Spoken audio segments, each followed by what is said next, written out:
that many times I'm sure that we've all taken time just to stop and reflect many times when we hear what's happening in the news or read the newspapers. Where's all of this leading to? What's going on here?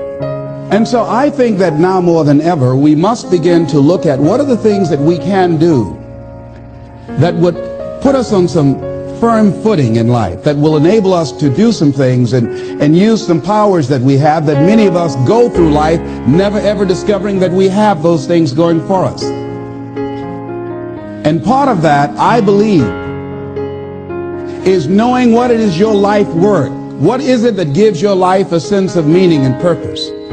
Because once you find that, it puts you in your power place. See, if you know what your life work is, I encourage you to start working on it. If you can't do it all at one time, do just a little bit of it. And if you don't know what it is that you showed up to do, if you don't know why you're here, I encourage you to find out what your purpose is here. What is the meaning of your life? What will be different? Have you ever asked yourself that question? I've done that. I remember coming from a friend of mine's funeral, and I was reflecting on how much time I had left. And I went for a walk in a park thinking about this guy whose life was so promising. And I mean, he wasn't an old guy. He was quite young, in fact. And I thought about all of the things that he said he was going to do, and he never got a chance to do those things. And I started thinking about my own life and how much time I had left to do the things that I would like to do. And at that time, I wasn't sure what my life purpose was, what my life's work was. I wasn't sure about it at that time. And I thought about it quite a lot. I had some idea, but I wasn't convinced, and I don't think I felt worthy. I didn't believe that it could be me to do this kind of work that I'm doing right now. And I say to you that if you begin to take a conscious effort to find out what it is that you're supposed to do, I say that it can literally save your life. I said that it can literally save your life. 85% of the American public, according to recent studies, are going to jobs that they hate, working on jobs that do not challenge them. They get sick thinking about going. Because, see, when you go to a job and you already know how far you can go, you can already see that proverbial glass ceiling. See, when you're going someplace and you already know how much you're going to make, you already know how far you can go, you're in a dead-end position. It erodes your self-esteem.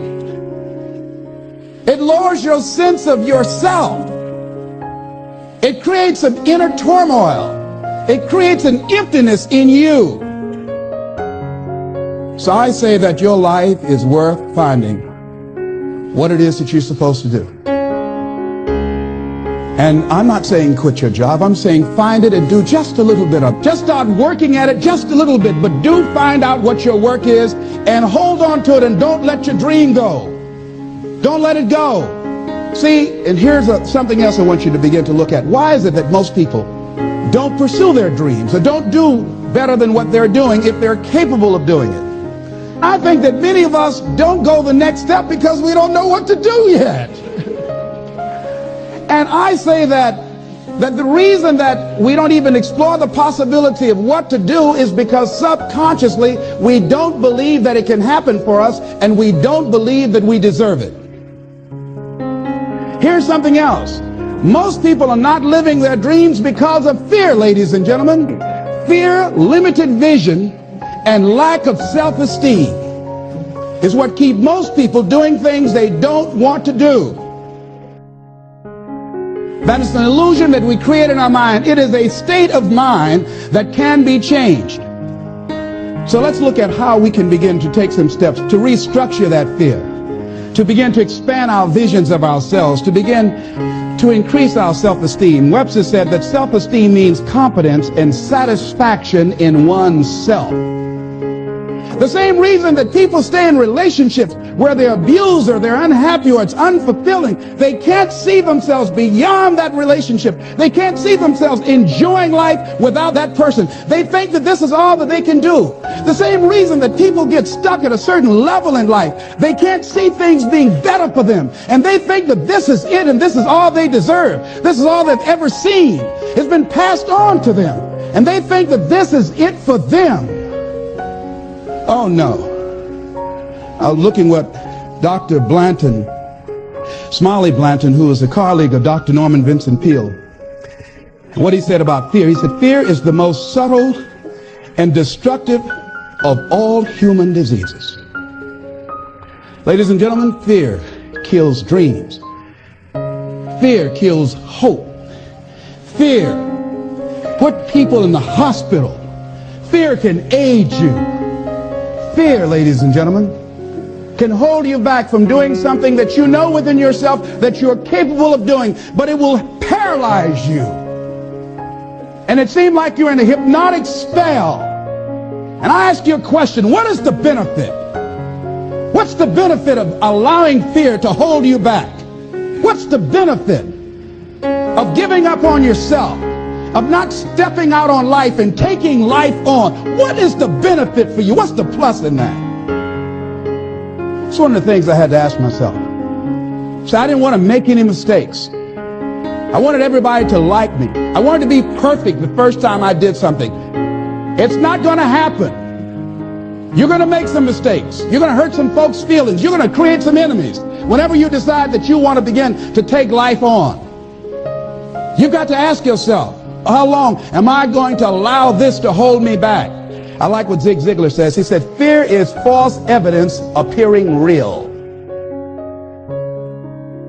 So here's what I'm suggesting. How much time do you spend working on you? How much time do you spend every day working on your dream? In the last 90 days, how many books have you read? In the last year, what new skill or knowledge have you acquired? What kind of investment have you made in you? Look at your life right now. Whatever you've done up to this point in time, your life is working. Whatever you have produced, it came out of you as a result of the kind of person that you have become. It's a result of your choices. It's a result of your consciousness. Now you have to ask yourself, are you satisfied with what you have produced? Is this what you want? Would you like for things to be better than this? Do you believe that you deserve better than this? Or are you content? This is it. You don't have to do anything else. That you already resign yourself in life and say, well, I'm happy. I'm not starving like the people in Calcutta. So I'm saying that as you begin to look at where you want to go, if you want to make it today, and things are changing so fast you have to literally run to stand still, I'm saying that you've got to make some conscious effort to begin to work to develop you. Are you allowing yourself to get off the hook like that? Or do you believe somewhere in the back of your mind or in your heart that there's some other great work for you to do? There's something else that life has for you. And that's why you're here. How do we handle this fear factor? How do we increase our self-esteem? You have to begin to fortify yourself. How do we do that? I believe that you have to begin to consciously monitor your inner conversation and start talking to yourself. Start building yourself up. Sometimes the only good things you will hear about you are the things that you say to you. So I'm saying learn to be your own booster. Start building yourself up. Start encouraging yourself.